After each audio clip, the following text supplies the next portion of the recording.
Somos One Minute Sensei y en este vídeo lo que vamos a hacer es explicar fundamentalmente todo lo que son las hipótesis y limitaciones que aplican a la modelización de un plan financiero, que, como debemos recordar, lo que estamos haciendo es modelizar en Excel el plan financiero de una empresa que fabrica y comercializa televisores. Por lo tanto, en este vídeo lo que voy a explicar únicamente es las hipótesis y limitaciones que de alguna manera van a acotar la modelización de nuestro plan financiero en Excel. En primer lugar, lo que tenemos que tener en cuenta es que vamos a utilizar el Plan General Contable Español del año 2007 y la normativa internacional International Financial Reporting Standards para la elaboración de los estados financieros, es decir, para la cuenta de pérdidas y ganancias, el balance de situación, el estado de flujos de efectivo, y no vamos a modelizar los cambios en el patrimonio neto. Además, se van a realizar estas modelizaciones para el escenario más probable de ocurrencia, denominado escenario base. Es muy importante entender que en vez de hacer 3 planes financieros, uno para un escenario optimista, uno para un escenario pesimista y otro para el escenario más probable de ocurrencia, que es el que se denomina escenario base, en vez de hacer 3 modelizaciones, solo vamos a hacer una modelización de plan financiero para el escenario base. Además, se van a calcular ratios en las categorías de liquidez, solvencia, actividad y rotación, rentabilidad, valoración, para analizar la salud financiera de la empresa. Es decir, vamos a analizar lo que es esta salud financiera de la empresa en la categoría de liquidez, capacidad de pagar a menos de un año, corto plazo; solvencia, capacidad de pagar a más de un año, largo plazo; actividad y rotación, cómo varían en un año, cómo de rápido se mueven las cuentas de los estados financieros en un ejercicio fiscal; rentabilidad del proyecto y de nuestras operaciones; y finalmente valoración desde la perspectiva de si este proyecto es rentable o no. Por otro lado, también lo que vamos a hacer es actualizar las partidas de costes de los diversos años, ya que tenemos datos solo para el T1, con el escenario de inflación que es proporcionado por la métrica IPCA, o índice de precios al consumo armonizado, cuyo valor está al final del documento PDF en un anexo de IPCA. El índice de precios al consumo lo que nos da es el aumento o disminución de los precios de una cesta de bienes y servicios que compra la población, y cada país podría tener un procedimiento de cálculo del IPC distinto. Por eso es importante que nosotros calculemos el IPCA, que es el índice de precios al consumo armonizado, es decir, que sigue el mismo procedimiento de cálculo. Este IPCA nos lo puede proporcionar Eurostat, el Fondo Monetario Internacional, el Instituto Nacional de Industria, la OCDE, es decir, hay distintos, Banco Central Europeo, hay distintos organismos que nos pueden dar estos datos de IPCA. Por otro lado, es muy importante que por IFRS vamos a imputar todos los costes directos, es decir, todos los que están relacionados con el proceso productivo, es decir, con la fabricación, al COGS, lo que se conoce como Cost of Goods Sold del producto, y que están especificados en el epígrafe 5. También, y por contabilidad de costes, hemos tomado la decisión de que la inversión en activos no corrientes productivos, vamos a imputar esa inversión, la vamos a repercutir vía gasto, vía depreciación y amortización, en vez de cargar esta depreciación y amortización en la partida de COGS. Es decir, nosotros podríamos, por ejemplo, comprar un activo no corriente, una máquina de fabricar que cuesta 100 millones, y podríamos imputar un gasto de esta máquina como depreciación y amortización anual, pérdida de valor anual, o imputar un coste anual por pieza fabricada. Hemos optado por simplificación, que la D y la A se impute, que la inversión en maquinaria la recuperemos vía depreciación y amortización, cuando tendría sentido que lo hiciéramos vía COGS, porque la máquina es un recurso productivo que tiene y está directamente relacionado con el proceso productivo. Por otro lado, también vamos a asumir que toda la fabricación fabricada del año es vendida, por lo que la empresa no va a tener stock de materia prima ni de producto terminado, por operar con un sistema just in time y producción bajo pedido. Esto implica que los días de suministro serán 0, es decir, esta métrica que nos dice qué nivel de stock es el que tiene la empresa va a ser 0, así como la cuenta de balance existencias. Obviamente esto es otra limitación de nuestro plan financiero, ya que las empresas suelen tener, aunque tengan un bajo nivel de stock, esta métrica de días de suministro no, por lo general no es cero, o es muy difícil mantenerla a cero. Esto se ha hecho para no llevar la contabilización de la cuenta de existencias e inventarios y la contabilidad de costes de lo que son existencias de materia prima, productos semiterminados, productos en curso y producto final. Y por lo tanto es una limitación bastante importante en la modelización.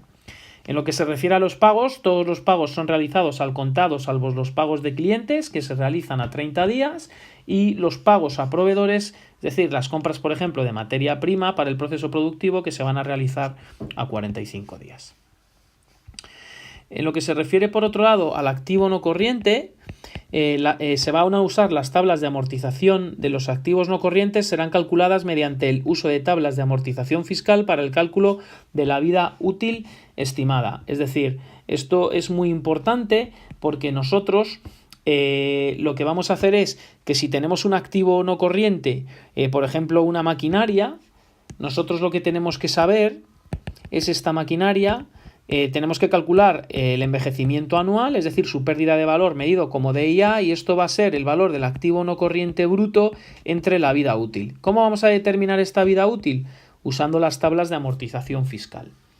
Estas tablas de amortización fiscal están proporcionadas al final del documento y lo que podemos ver fundamentalmente es que para cada categoría de activo no corriente, imaginemos que estamos fabricando, por ejemplo, un edificio que es una fábrica, es decir, un edificio industrial, la vida útil que tiene ese activo no corriente tiene que cumplir, por un lado, un coeficiente lineal máximo, es decir, en este caso la depreciación y amortización anual del activo no puede superar el 3% y además, es decir, es una condición y hay que cumplir ambas, no se puede superar un número máximo de años, es decir, la vida útil no puede ser superior a 68 años. Así, por ejemplo, si nosotros para la fábrica tomáramos una vida útil de 50 años, vemos que estaríamos cumpliendo con esta condición porque es inferior a 68 años y que también estaríamos cumpliendo con la condición del 3%, ya que si dividimos 100% entre 50 años nos estaría quedando una depreciación y amortización anual del 2%, que es inferior al 3%.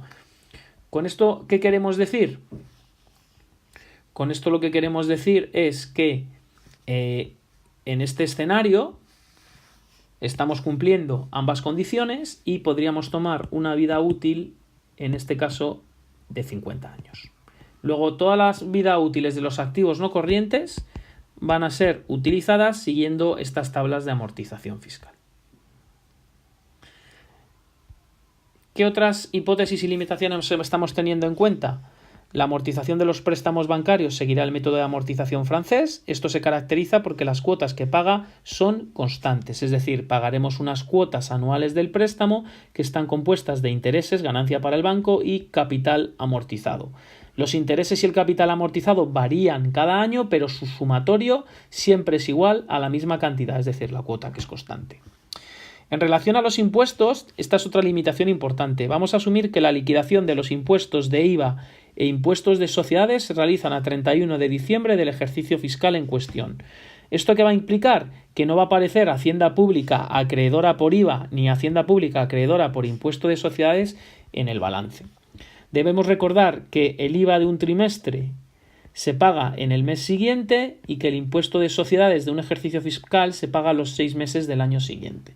Sin embargo, nosotros vamos a asumir que el pago de la caja de IVA y de impuesto de sociedades se realiza a 31 de diciembre y por lo tanto no va a haber Hacienda Pública acreedora por IVA ni impuesto de sociedades a cierre del ejercicio fiscal. ¿De acuerdo? ¿Por qué? Porque ha salido la caja para pagar ese IVA y ese impuesto de sociedades.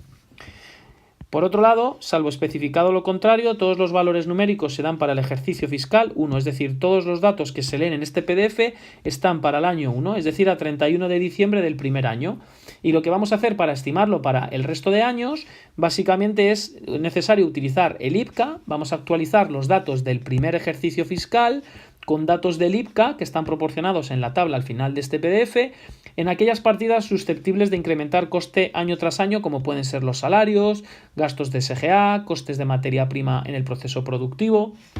Luego, conocido el año 1, lo que vamos a ver es que, por ejemplo, el año 2, los salarios del año 2 van a ser igual a los salarios del año 1 incrementados pues el IPCA que tenemos el año 2. O por ejemplo, que el coste de materia prima del año 3 será el coste de materia prima del año 2, 1 más el IPCA del año 3. Y así proyectaremos los incrementos de costes.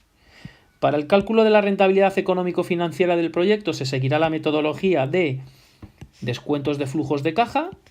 En este caso, el flujo de caja del accionista al coste de la financiación CAE o coste del equity. Y para ello se calculará el valor actual neto BAN, TIR o tasa interna de retorno y el periodo de recuperación. Esta hipótesis es también muy importante. ¿Por qué? Porque la rentabilidad de los proyectos de inversión se determina básicamente estimando qué capacidad de generar caja para el accionista tiene un proyecto. En este caso, nuestro plan financiero es a 4 años y además lo que vamos a ver es que esa generación de flujo de caja del accionista, la rentabilidad que le exige el accionista es un tipo de interés que es el CAE. Por eso utilizaremos el CAE como tasa de descuento. Adicionalmente, tenemos que proyectar lo que se conoce como valor residual, porque este proyecto es capaz de generar caja del año 5 al infinito. Esto es lo que se conoce como ongoing concern o de empresa en funcionamiento, es decir, cuando se valora una empresa o un proyecto, tenemos que asumir que el proyecto es capaz de generar caja del año 5 al infinito, porque no es justo que eliminemos esa capacidad de generar caja porque hayamos decidido cortar el plan financiero en el 4º año. Por lo tanto, este valor residual o capacidad de generar caja también va a ser modelizada. Aquí está la explicación de este valor residual. Al realizarse un plan financiero a 4 años, se asumirá un valor residual del negocio a partir del año 5, resultante de una progresión geométrica de los flujos de caja del accionista que crecen a una G del 0,5% anual desde T5 hasta el infinito. Esto es lo que es el ongoing concern. Esto será explicado más en detalle cuando se resuelva el ejercicio, pero básicamente lo que estamos haciendo es ver la capacidad de generar caja que tiene una empresa o proyecto desde el momento T0 hasta el infinito a un coste del equity, es decir, que es el interés que vamos a utilizar. Por otro lado, para el análisis de escenarios de sensibilidad solo se simulará la cuenta de resultados, pérdidas y ganancias, modelizándose un escenario pesimista, optimista y base. Como hemos dicho anteriormente, el plan financiero tendría que modelizarse en 3, para el escenario base, uno optimista y otro pesimista, y nosotros solo vamos a hacer esa modelización para la cuenta de pérdidas y ganancias, es decir, solo vamos a hacer escenarios de sensibilidad, estos 3 escenarios de sensibilidad para la cuenta de resultados. En lo que se refiere al IVA, el dato es del 21% para todos los conceptos. En lo que se refiere a la seguridad social a cargo de la empresa es del 30%, es decir, aquella que está relacionada con los sueldos y salarios. Y finalmente el impuesto de sociedades será del 25%. Y finalmente tenemos un cierre o corolario de por qué todas estas hipótesis y limitaciones tienen sentido. Y aquí está la explicación. Todas estas hipótesis y limitaciones se han realizado desde la perspectiva de la elaboración de estados financieros previsionales en un horizonte temporal de 4 años, donde se entiende que las simplificaciones asumidas tienen sentido debido al horizonte temporal existente y nivel de incertidumbre y dispersión de las variables del modelo. Es decir, obviamente hemos hecho una serie de simplificaciones, como es el pago del IVA y el impuesto de sociedades a 31 de diciembre, que los días de suministro que no vamos a tener stock.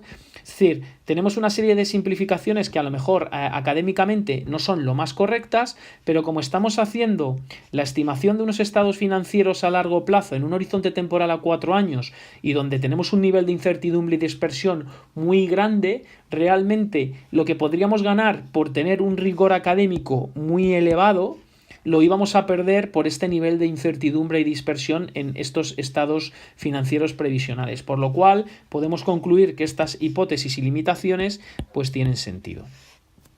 Para terminar ya el vídeo, comentaros que el siguiente apartado que explicaremos en el vídeo siguiente será lo que se conoce como plan de inversiones, en inglés CAPEX o Capital Expenditures, que es el dinero que la empresa se gasta en comprar activo no corriente bruto. Muchas gracias y recordar que esto es One Minute Sensei y que este es el primer vídeo explicativo del enunciado para la modelización del plan financiero de una empresa que comercializa y fabrica televisores y que posteriormente va a ser resuelto esta modelización en Excel. Así que muchas gracias por vuestra atención.